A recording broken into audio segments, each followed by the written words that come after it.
이 시간에 하나님의 말씀은 유호종 집사님께서 봉독해 주시겠습니다.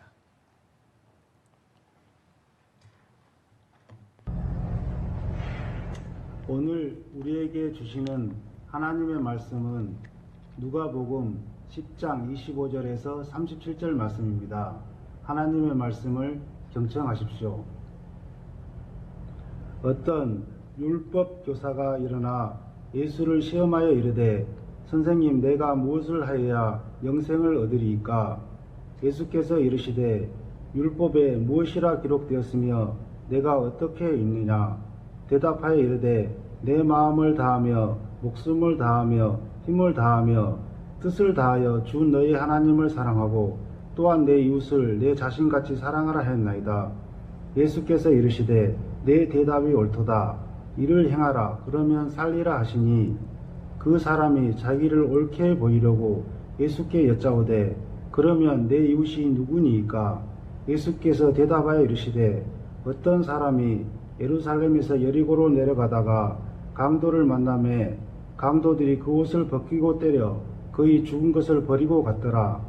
마침 한 제사장이 그 길로 내려가다가 그를 보고 피하려 지나가고, 또 이와 같이 한 레위인도 그곳에 이르러 그를 보고 피하려 지나가되, 어떤 사마리아 사람은 여행하는 중 거기 이르러 그를 보고 불쌍히 여겨 가까이 가서 기름과 포도주를 그 상처에 붓고 싸매고 자기 짐승에 태워 주막으로 데리고 가서 돌보아 주니라.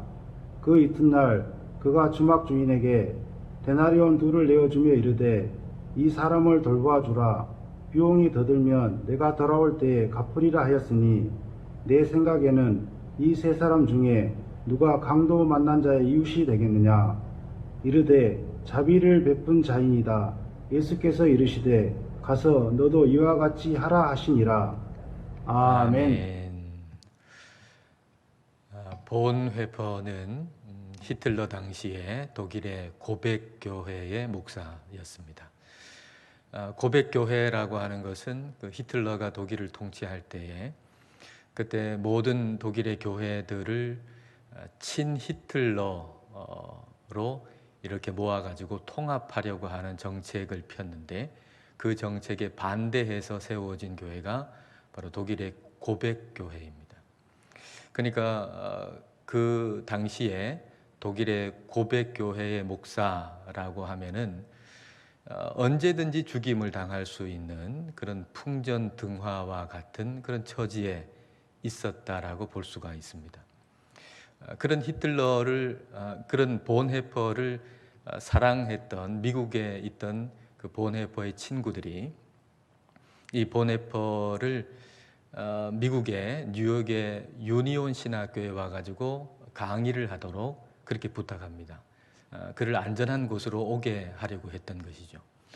근데 이 본헤퍼는 1년 안에 다시 독일로 돌아갈 마음을 가지고서 미국으로 갑니다. 왜냐하면 독일이 아주 지금 어려운 상황에 있는데, 이 어려운 상황 속에 있는 독일의 그리스도인들과 함께 하는 것이 맞다, 옳다라고 생각했기 때문이죠. 근데 미국으로 가가지고 거기서 다시 위험한 독일로 돌아간다라고 하는 거, 이거 참 쉬운 일이 아니잖아요. 그냥 안전한 미국에 있고 싶은 생각이 들 수 있잖아요. 그런 생각이 들 때, 그럴 때 그걸 뒷받침하는, 독일로 가지 말고 안전한 미국에 있는 게 하나님의 뜻이다, 뭐 이렇게 생각하도록 만들 수 있는 성경 구절을 인위적으로 찾으려고 그러면 얼마든지 찾을 수가 있을 겁니다. 근데 본헤퍼가 미국에 가서 며칠 되지 않았을 때에 그가 디모데 후서 4장 21절을 묵상합니다. 너는 겨울이 오기 전에 어서 오라. 이런 구절이에요. 너는 겨울이 오기 전에 어서 오라. 근데 이 구절을 읽고서 본헤퍼가 이걸 자기에게 적용합니다.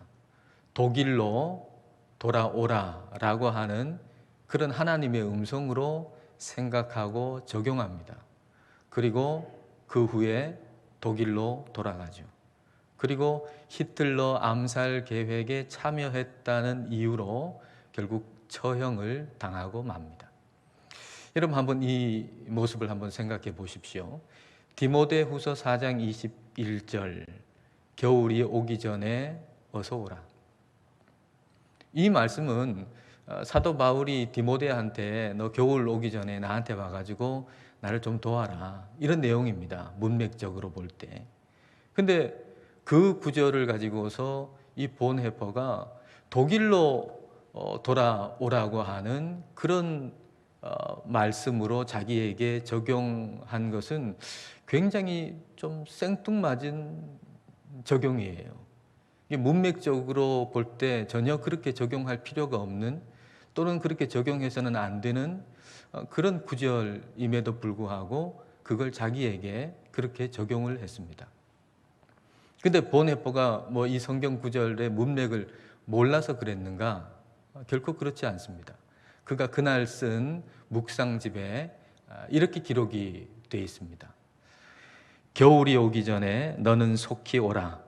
내가 이 말씀을 나에게 주시는 말씀으로 받아들이고 하나님이 나에게 그리할 수 있는 은혜를 주신다면 이는 성경의 오용이 아닐 것이다.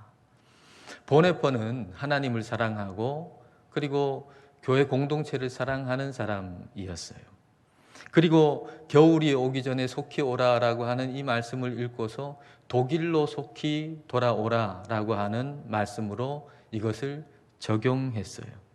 근데 독일로 다시 돌아간다라고 하는 것은 죽으러 가는 겁니다. 십자가의 길을 가는 것입니다. 그런데 하나님이 그럴 힘을 주신다면, 하나님이 그럴 은혜를 주신다면, 그렇다면 이것은 내가 이 성경을 오용하는 것이, 잘못 적용하는 것이 아닐 것이다 라고 그렇게 기록해 놓은 것입니다. 본헤퍼는 성경을 잘못 적용한 사람이 아니라 말씀을 따라서 살아간 사람이었습니다. 그럼 말씀을 잘 모르고 말씀을 잘못 적용한 사람이 아니고 말씀을 철저히 순종하며 따라간 사람이었습니다. 그 이유는 그가 하나님의 말씀을 자기의 유익을 위해서 읽은 것이 아니라 하나님을 사랑하고 하나님이 세우신 그 교회를 제대로 세워나가기 위한 목적으로 그가 성경을 읽었기 때문입니다.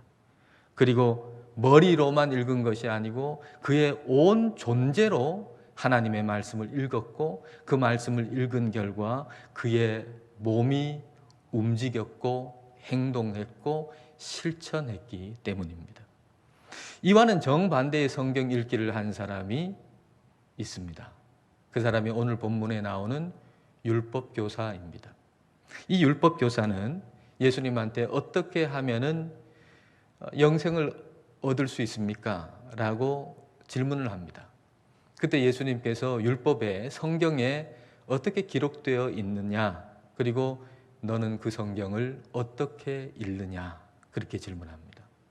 성경에는 어떻게 기록되어 있고 너는 그 성경을 어떻게 읽느냐. 그럴 때 이 율법교사가 하는 대답 27절을 볼까요? 대답하여 이르되 내 마음을 다하며 목숨을 다하며 힘을 다하며 뜻을 다하여 주 너의 하나님을 사랑하고 또한 내 이웃을 내 자신같이 사랑하라 하였나이다. 율법교사가 이 성경을 굉장히 정확하게 읽어냈죠. 성경을 요약한다면 하나님 사랑, 이웃 사랑인데 근데 이 율법교사가 그 말씀을 성경을 읽으면서 이 두 가지를 정확하게 읽어냈습니다.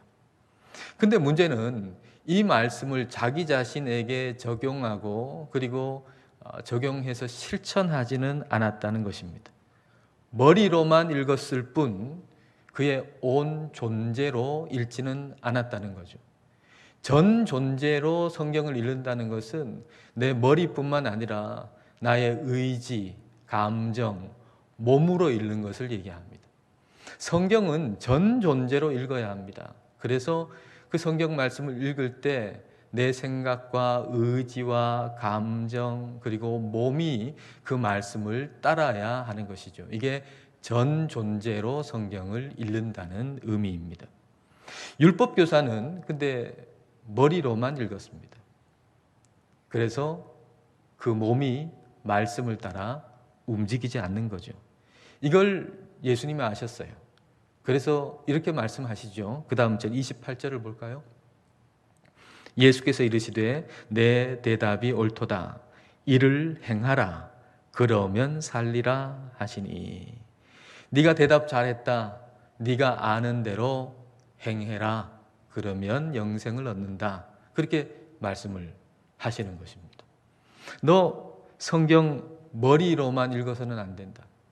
너 성경을 지금 머리로만 읽고 있는데 머리로만 읽는 것이 아니라 전 존재로 읽어야 된다. 그래서 전 존재로 성경을 읽고서 그래서 성경을 읽은 다음에 너의 생각도 바뀌어야 하고 너의 의지도 바뀌어야 되고 너의 감정과 몸도 하나님의 말씀을 따라 움직여야 된다라고 말씀하시는 겁니다. 자, 그러면 예수님이 이렇게 말씀하시면 율법 교사가 어떻게 해야 되겠습니까? 예, 제가 그 말씀대로 행하겠습니다. 그렇게 얘기를 해야 맞지 않겠습니까? 근데 제가 그럴 힘이 없네요. 주님, 그럴 힘을 주십시오. 제가 그 말씀대로 행하겠습니다. 그럴 수 있는 힘을 주십시오. 이렇게 대답해야 맞겠죠. 그런데 이 율법 교사는 저항합니다. 주님의 말씀에 저항합니다. 자, 29절을 보십시오. 이게 말씀에 저항하는 모습인데요. 그 사람이 자기를 옳게 보이려고 예수께 여짜오되 그러면 내 이웃이 누구니까? 말씀을 따라 살기보다는 자기의 옳음을 드러내는 것을 더 중요하게 생각하고 있습니다. 자기의 옳음을 드러내기 위해서 사용하는 방법은 하나님의 말씀을 축소시키는 거죠. 하나님의 말씀을 자기 수준으로 끌어내리는 것이죠.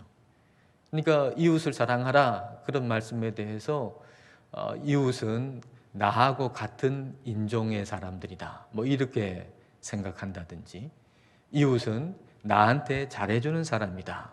라고 한다든지 자기의 수준으로 말씀을 끌어내려 가지고 그러면 내가 옳은 사람이 되잖아요.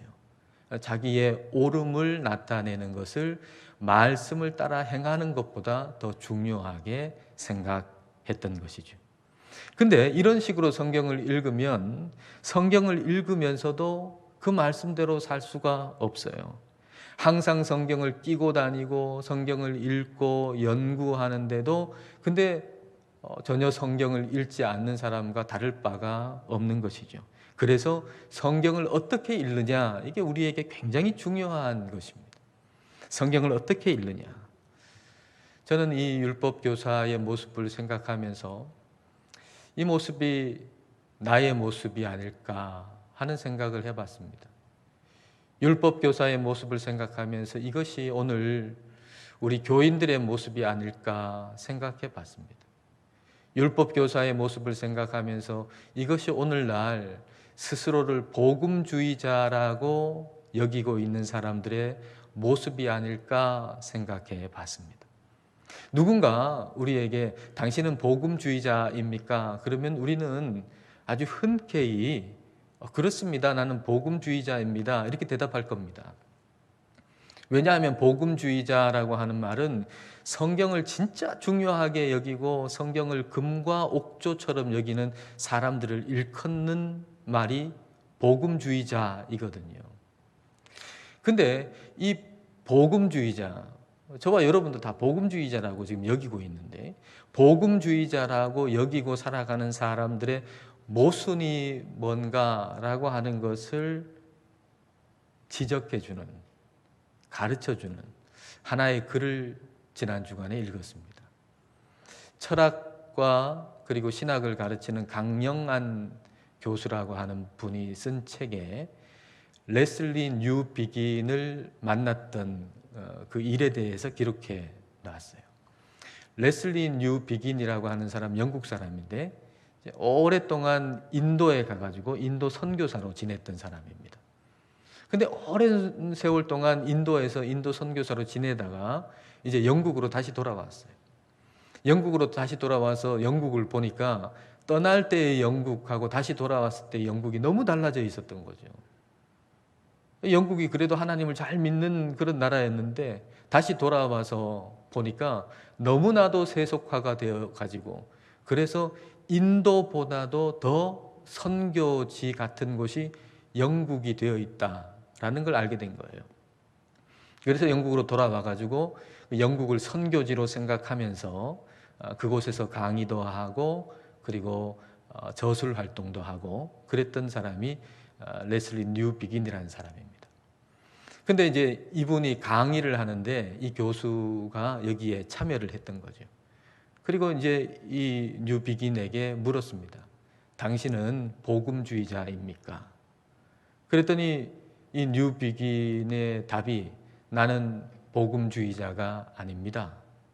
그렇게 대답을 하더라는 거예요. 그래서 왜 그렇습니까? 왜 아닙니까? 이렇게 물으니까 이 뉴 비긴의 대답은 복음주의자는 성경을 읽지 않습니다. 그렇게 대답하더래요. 깜짝 놀라가지고, 아니 복음주의자만큼 성경을 많이 읽고 성경을 중요하게 생각하는 사람들이 또 어디 있습니까? 이렇게 물으니까 뉴 비긴의 답은 이런 것이었어요. 복음주의자는 성경을 외우고 성경을 인용하기도 하지만 성경을 읽지 않습니다. 그게 무슨 말인가요? 성경을 읽을 때 전 존재로 읽지 않는다는 거예요. 우리가 성경을 읽는다는 얘기는 단순하게 머리로 읽는다는 얘기가 결코 아닙니다. 성경을 읽는다는 것은 성경을 전 존재로 읽는다는 걸 의미하는 겁니다. 전 존재로 읽는다는 거. 머리로만 읽는 게 아니고 내 감정, 의지, 몸으로 읽어서, 그래서 성경을 읽은 결과 내 생각도 내 의지도 내 감정도 몸도 그 말씀을 따라 움직이게 되는 거, 이게 바로 전 존재로 성경을 읽는다는 의미입니다. 달리 얘기하면 성경에 대한 인포메이션은 많지만은 성경으로 인한 포메이션이 없다는 거예요. 오늘 우리가 말이죠, 복음주의자라고 스스로 성경이 중요하다고 말하고 생각하는 우리가 성경에 대한 인포메이션은 많은데 성경에 의한 포메이션이 없다는 거예요. 인포메이션은 정보 아닙니까? 성경에 대한 정보는 우리가 얼마나 많아요. 너무 정보가 많죠.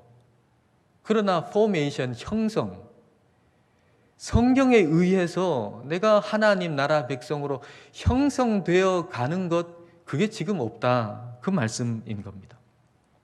우리가 성경을 읽는 목적은 정보를 많이 얻기 위한 것이 아니라 형성되어 가기 위한 거예요. 하나님 나라 백성으로 형성되어 가기 위해서 내 인격도 내 삶도 그렇게 하나님 나라 백성으로 형성되어 가기 위해서 우리가 성경을 읽는 것입니다. 예수님은 이 율법 교사한테 이 율법 교사의 성경 읽기의 방법이 바뀌어야 된다는 걸 알고 계셨어요. 나의 이웃이 누구인가에 대한 정보가 아니고 내가 누군가의 이웃이 되어가고 있는 삶의 실천이 필요하다라고 하는 걸 예수님은 아셨어요. 그래서 나의 이웃이 누굽니까? 라고 하는 이 질문에 대해서 너의 이웃은 이러이러한 사람이다 라고 대답해 주시지 않고 비유로 대답을 해 주신 거죠. 비유는 행동하도록 하기 위해서 주시는 이야기예요. 이 비유의 이야기는 너무 잘 알고 있잖아요. 어떤 사람이 예루살렘에서 여리고로 가는 길에 강도를 만났잖아요. 강도를 만나가지고 거의 죽게 될 지경이 돼가지고 버림을 당했죠. 근데 제사장 지나가다가 봤지만은 그냥 지나가고, 레위인도 봤지만은 그냥 지나가고. 근데 사마리아 사람이 이 사람을 보고 불쌍히 여겨가지고 응급처치를 해주고 나귀에 실어가지고 여관에 데리고 가잖아요. 그리고 돌봄을 부탁하고, 그리고 2데나리온을 주고, 그리고 모자라면 돌아올 때 주겠다 약속하고 떠나죠. 여러분, 이 비유의 이야기를 예수님이 이제 이 율법 교사한테 할 때, 그때 그 율법 교사의 표정을 한번 상상해 보세요. 레위인이 그냥 보고 지나갔다, 제사장이 그냥 보고 지나갔다, 그럴 때 아마 깜짝 놀랐을 거예요. 근데 사마리아 사람이 그 버려진 사람을 보고 불쌍히 여겨서 도왔다라는 얘기를 할 때 더 깜짝 놀랐을 거예요. 왜냐하면 사마리아 사람들을 유대인들은 굉장히 부정한 사람으로 여겼거든요. 사마리아라고 하는 그 지역은 이제 바깥에 사람이 들어와 가지고 인종이 섞여 있는 지역이 사마리아입니다. 그러니까 사마리아 사람이라고 그러면 인종이 섞인 사람들이에요. 그래서 유대인들은 이방인처럼 취급을 했죠. 그래서 그 땅을 밟는 것조차도 싫어했잖아요. 증오하고.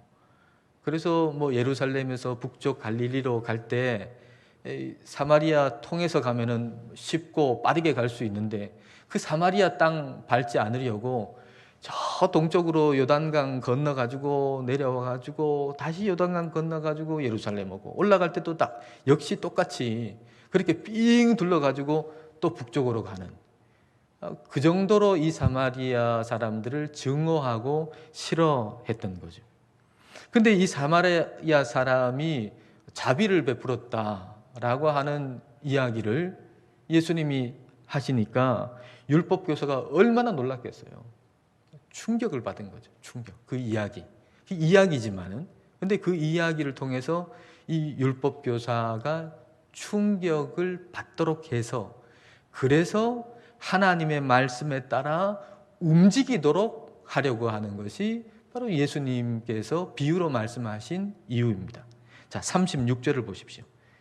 이 이야기를 듣고 충격을 받고 행동하기를 원하셨던 거죠. 36절. 자, 같이 읽겠습니다. 내 생각에는 이 세 사람 중에 누가 강도 만난 자의 이웃이 되겠느냐. 율법 교사하고 말이죠, 우리 예수님하고 똑같이 이웃이라고 하는 단어를 사용하지만 전혀 다르게 사용하고 있어요.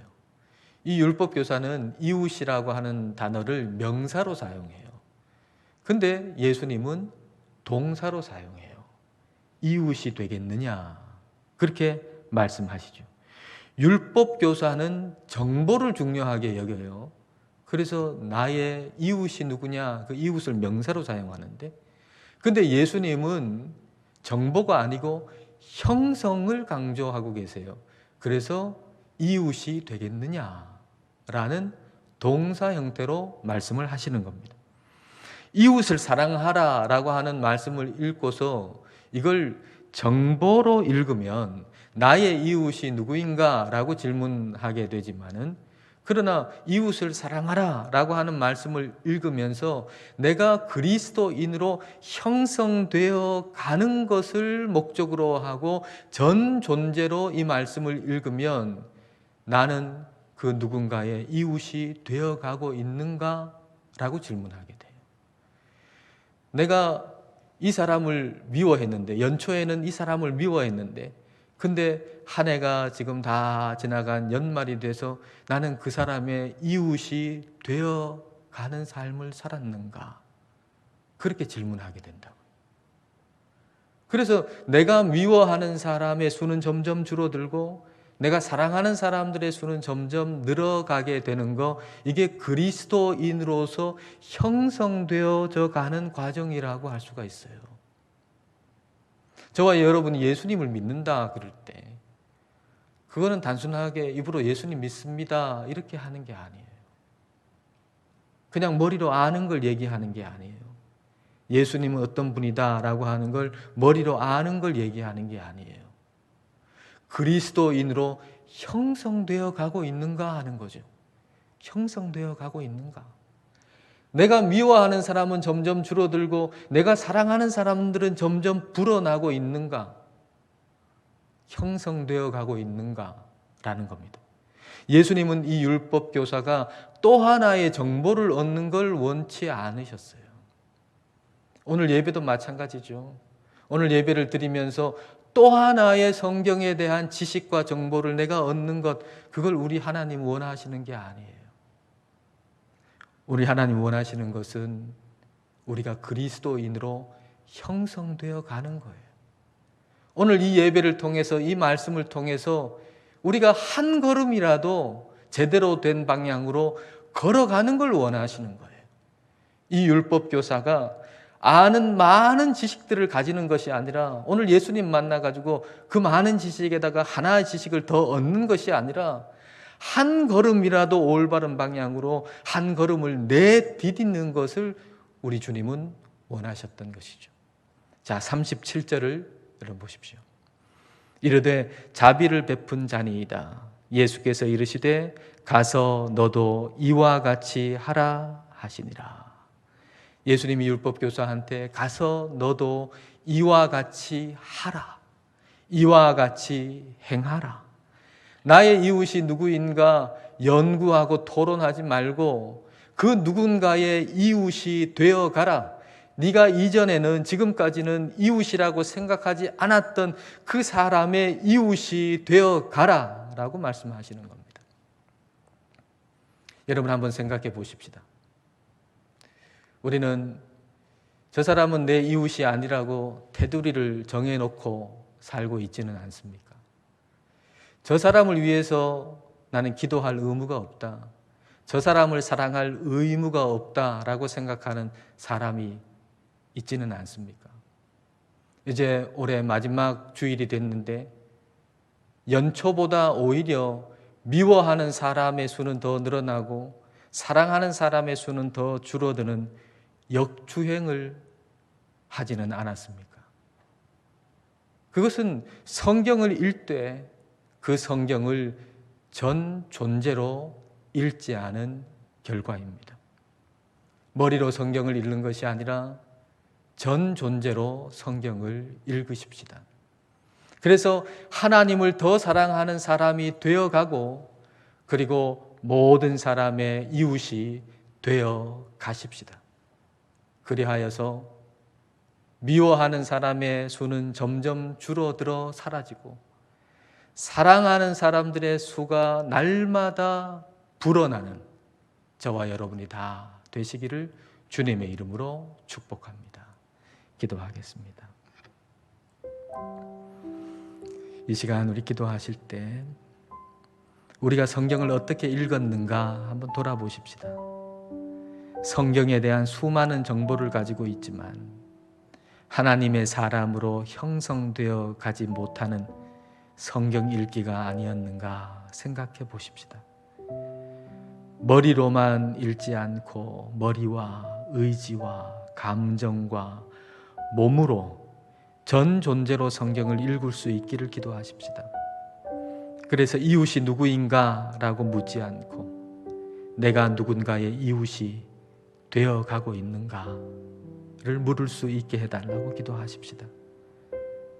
그래서 이웃이 되어가고 하나님을 더욱 사랑하는 자가 되어가게 해달라고 이 시간 우리 함께 기도하시겠습니다.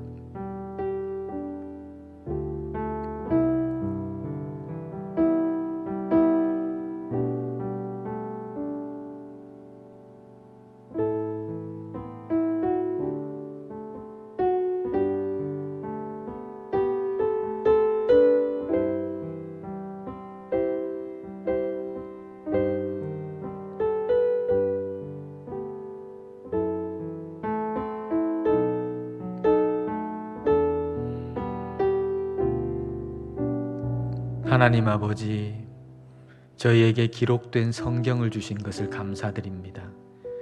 성경을 통하여 오늘 저희에게 주시는 하나님의 음성을 들을 수 있게 하심을 감사드립니다. 그러나 저희는 머리로만 성경을 읽어서 성경에 대한 정보는 많아졌는데 주님의 사람으로 형성되어 가는 진보는 멈추어져 있었습니다. 누가 나의 이웃인가라고 묻긴 했지만 내가 누구의 이웃이 되어가고 있는지는 묻지 않았습니다. 주님, 머리와 의지와 감정과 몸으로 성경을 읽게 하옵소서. 전 존재로 성경을 읽어서 말씀으로 인하여 전 존재가 주님의 말씀을 따라서 움직이게 하여 주옵소서. 예수님 이름으로 기도드립니다. 아멘.